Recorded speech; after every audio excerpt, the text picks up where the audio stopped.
Okay, because I read all the comments that come through on my channel, I know that there's quite a few new people to the game of rugby that are following us here on Inside Rugby with Mark. So first of all, welcome to you. It's great to have you here. And as I go through my videos, I'll try to be a little bit more descriptive of the game itself so you understand what's going on, particularly when it comes to some of the players and coaches. We talk about these people as though we actually know them. We don't in a lot of the cases, and you'll get to know them as we go forward on your rugby journey. So thank you very, very much for being here. Don't forget also to check out the community tab on this page. From time to time I post things there that can help you understand the game a little bit more. We have an opportunity to have a lot of interaction through that tab on the page, so make sure you check it out. But just love the game. There's a fantastic community here. It's growing every day, and I welcome you to being part of it. So thank you for coming along.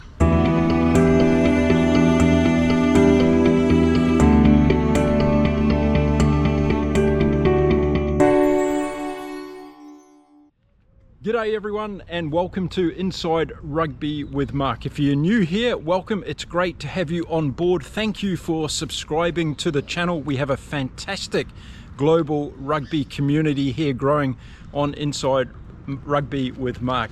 Now, if you're a regular visitor to the channel, thanks for coming back. Always good to have you here. Don't forget to drop your comments. And of course, during this video, I will pop up some of the ways that you can help me out on this channel. Now let's get into it. We're going to be talking about the South African team that Rassie Erasmus has selected to play against the All Blacks in the first test at Ellis Park in Johannesburg on Saturday. There's some interesting selections, and there's a few ones there that I even got right as well. So let's go through it, and we'll start off in the forwards. Okay, we'll start off in the front row, and as probably predicted by most, we've got the dependable front row of Oxen, Chair, Bonami and Franz Malherbe. So what do I think of this? I think this is a really good front row. It's the best that South Africa can put out on the park, I feel. And whatever New Zealand selections are going to come forward, I think this South African front row is going to give them a hard time. So I think Rassie's done a really good job here in picking these three guys. Of course, they've got a ton of experience, and I think that's going to be a big factor in this first game. Now moving on, and let's talk about the locks. And of course, there's been a lot of discussion over the last few hours with the locking situation for the South African team. We've had injuries to Eben Etzebeth. We've seen RG Schneemann continue to get injured. And of course, a lot of other options there for South Africa too, not available at the moment. So Rassie's had to dig deep in the locker on this one. But when it comes to South African depth of rugby, you don't have to dig too deep to get plenty of talent. And that's exactly what we see in the locking position for this game. Peter Steph-Toy, many of us said that that was going to happen, so he's going to be on one side. We're going to see Ruan Norkia, and this is a interesting one for me. I don't think he played that well in the second test against Australia, but this is a really big opportunity, and no disrespect to the Australian team. Playing against the All Blacks at home at Ellis Park, it doesn't get much bigger than this, probably a World Cup final, that's about it. But Ruan Norkia has a big chance now to really show what he can do in this green and gold jersey, so it's going to be interesting to see how he goes. And then let's move on to the loose forwards. And if you watched my video yesterday, I was able to successfully predict this one, and we've ended up with Ben Jason Dixon, Sia Kolisi and also Jasper Visa, and this is a really good back row. If you haven't watched that video yesterday, go and watch it, because I talk about how important I think the loose forward trio is going to be in this first game, and I give a little bit more in-depth analysis around that. So this was the back three that I thought was going to turn out for South Africa, and I think they're going to give the All Blacks a really hard time. So there we go. That's the starting 8 that Rassie has selected. I think it's very good.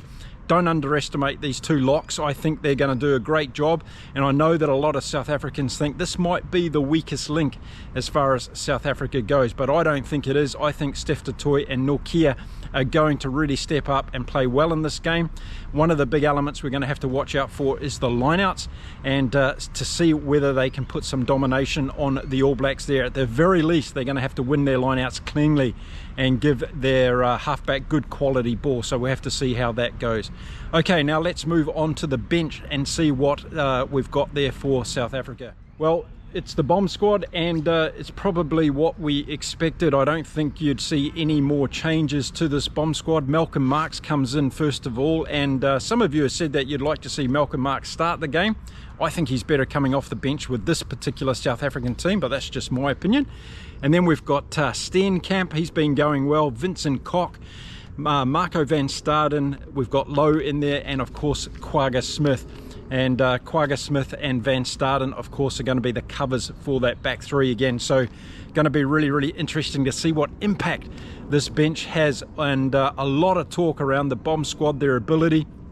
I've said in previous videos how I think the last 20 minutes of this first game is going to be absolutely critical, and are the bomb squad going to be able to come on and show any aero impression over top of this Kiwi team? That's going to be one of the key factors we're going to be looking out for in this game, I think. Okay, moving on to the back line now for South Africa, and what's Rassie done here. There's been a lot of debate going on around what was going to happen at 9 and 10 and also at fullback. Well, we've got the answers now, and starting off at number 9 with Cobus Throna, we thought he was going to be in there, and gives South Africa that experience, that ability to run the ball, dart, score tries from halfback position, and also using his box kick. So it's going to be interesting to see how Cobus Reinhardt goes in this first game against the All Blacks. I think he's going to get a lot of pressure on him from the loosies from the All Black side, but we'll have to wait and see how that pans out. Now, number 10, this was one of the big ones. Was Rassie going to go with the tried and tested and steady hand of Handré Pollard, or was he going to go with Sasha Feinberg in Ngoma Zulu? And we've got Sasha in there at number 10.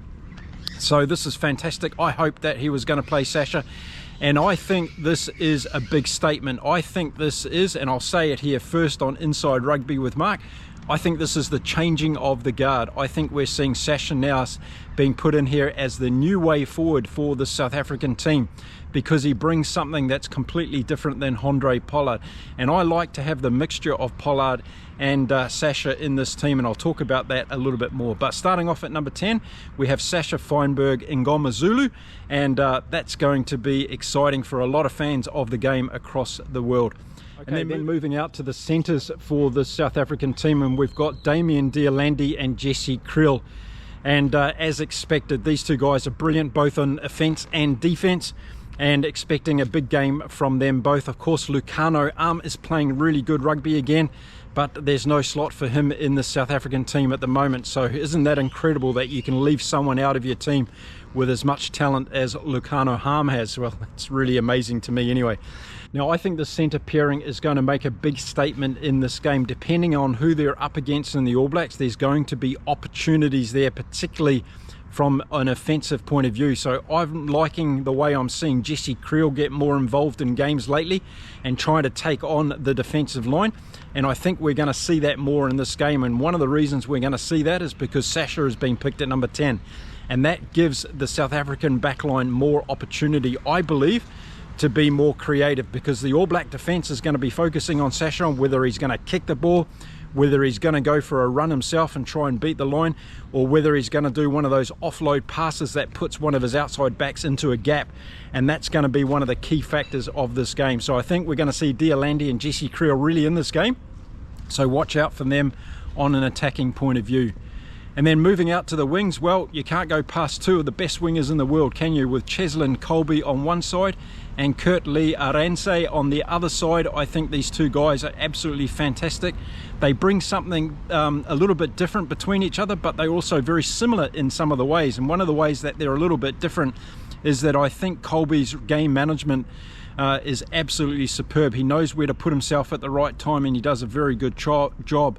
Arendse on the other side is exceptionally good at finding the try line, and he knows how to score tries. So I think this is the perfect balance for South Africa in terms of the wings. And we've got someone like Makazole Mapimpi who's not able to get into the South African team, which seems to be an absolute crime. I'm sure any other rugby nation in the world would love to have Mapimpi on the wing, but that's the depth of the South African team. And then the last slot at fullback, who was it going to be? Well, it's going to be Rassie, and he's got in, and I'm glad to see this, and I'm going to call it again now. I think this is another changing of the guard from Rassie. We're seeing Rassie being given the opportunity as he was in Australia, and we're going to see him against the mighty All Blacks now to see how he handles that kind of pressure in Johannesburg. So Willie LaRue is not in this team for South Africa, and that's a big statement, I think, on behalf of Rassie. So we'll have to see how fast he goes at fullback. So there we go, that's the starting back line for South Africa. I think this is an incredibly good backline. This is the backline that I would have liked to see in there for the Springboks team. I think we're going to see a lot of creativity, and if those forwards are able to get any kind of a dominant platform against the All Blacks, we're going to see the South African backline take it on to the All Blacks, and that excites me a lot. Okay, looking at the reserves now to come off the bench for the backline, and it's probably as many of us expected. It's Grant Williams and Andre Pollard, the two guys that you'd probably want to have come on. One, Pollard's there to settle things down if things do get out of control, which I don't think they're going to. And Grant Williams is to come on and give an extra bit of spice in that last 20 or 25 minutes of the game. And again, I've been talking about it all the time. That last 20 minutes or so is going to be absolutely key to this game. And I think Grant Williams, with his pace, his ability to step off foot, beat a player, but also put somebody else through a gap, is going to be significant. So watch out for the impact that Grant Williams has and can have coming off the bench for the South African team. So overall, I think this is a magnificent South African team. Of course, we're missing probably a couple of big locks, and with R.G. Schneemann not coming off the bench in this game, is that going to make a difference? I think the team that's been selected can do the job. It's going to be up to Peter Steph-Tutoy and Ruan Norkia to show us what they've got in that locking position. I think that's going to be one of the key areas that we're going to have to keep our eye on in this particular game. Okay, so where are the weaknesses in the South African team, and how can you beat them? Well, there's probably no weaknesses, but if I was Scott Robertson, there's a couple of areas that I would be focusing on. The first one is the front row. If I can get some unsettling of the South African scrum and starting to put some pressure on there, then it could upset the apple cart in a little bit of a way, and that's what the All Blacks have to do in this game. I think they have to be disruptors. They have to do things that put pressure on South Africa and certain players in this team. So I see the front row as being one of those opportunities. I also see the locks as being an opportunity. Yes, Peter Steph-Tutoy is brilliant, one of the best players, if not the best player in world rugby at the moment, but I think there's some vulnerability around that locking situation for South Africa. Of course, New Zealand haven't got the locks of old of Sam Whitelock and Retallick coming in, but they're rebuilding and they've got a couple of really good locks. So I think it's going to be interesting, that line-out battle, and that could be another area where the All Blacks focus on. I talked yesterday about the loosies, and I think the All Blacks' speed could be an element that they exploit against the South African trio at the back, and I'm still going to stick with that. So I think if the All Blacks are able to come in at that loose forward group, play at speed, but also they're going to have to watch their execution. Their execution and defense is going to have to be spot on, and they're going to have to be very, very good at making sure they get those tackles done properly. So that's an area where I think the South African team might have a little bit of vulnerability. And then with Cobus Reinhardt and Sasha Feinberg and Ngomazulu in there at 9 and 10, that's another area that I would be trying to put pressure on, particularly Cobus Reinhardt. If you start putting pressure on him, particularly around his box kicking, there could be some opportunities that come for the All Blacks. Now, I expect the All Blacks to score some spontaneous tries in this game, coming from incidents where the bounce of the ball or a missed pass or a missed opportunity from one of the South African players shoves up an opportunity for the All Blacks. They're very good at doing that, snatching points when they're unexpected, and I think that's one of the things that the All Blacks will be trying to do. So it'll be interesting to see how the South African team handles that. Then another thing we haven't really seen of the South African team is what are they like when they're going backwards under pressure. So I think we might see some interesting little kick strategies from the All Blacks in this game, and I'll have to wait until their selection comes out, but I'm suspecting we're going to see Damian McKenzie, of course, and Beauden Barrett in the team, and I think those little chip kicks over the top of the South African defence could cause the South African team some problems. We're going to see Damian Deolandi, Jesse Kriel and Sasha Feinberg and Ngomazulu going backwards, and that could be really, really interesting to see how they handle that. These guys in South African team are brilliant when they're on the front foot, and they've got that forward pack putting a lot of emphasis going forward, and we haven't really seen them tested from the back, and I'm talking about just over the top of the defence and before the fullback. Fussy could be a little bit vulnerable under the high ball, but we'll have to wait and see how it goes. So there we go, that's the South African team. The All Black team hasn't been announced yet. When it is, I'll bring you that, and I'll talk through what I think is going to happen and where the key positions are in that All Black selection. So there we go, the South African team's been named. So get on your keyboard and start writing your comments. Let me know what you think of the team. What do you think of that locking combination? Were you surprised to see Sasha in there at number 10 and Rassie at fullback? Love to hear your views on that one. Okay, so there's my thoughts around the South African team. Now I look forward to reading all of your thoughts, and let me know what you think about some of those key positions. I'm going to be back again really soon with another video talking about the All Blacks team once that's been selected, and I'll walk you through my whole strategy on what I think is going to happen in this game between these two great teams. Now don't forget to support the channel any way you can. Here's a number of ways that you can do that. Remember, I'm only doing this channel to try and help the great game of rugby grow across the world, so your support is the only way we're going to get there together. Thank you very much for that. I'll be back again really soon in the next video. Until then, you stay safe, stay well, no matter where you are around the world. Keep enjoying your rugby, and it's time to say adios from beautiful Cancun in Mexico. Bye for now.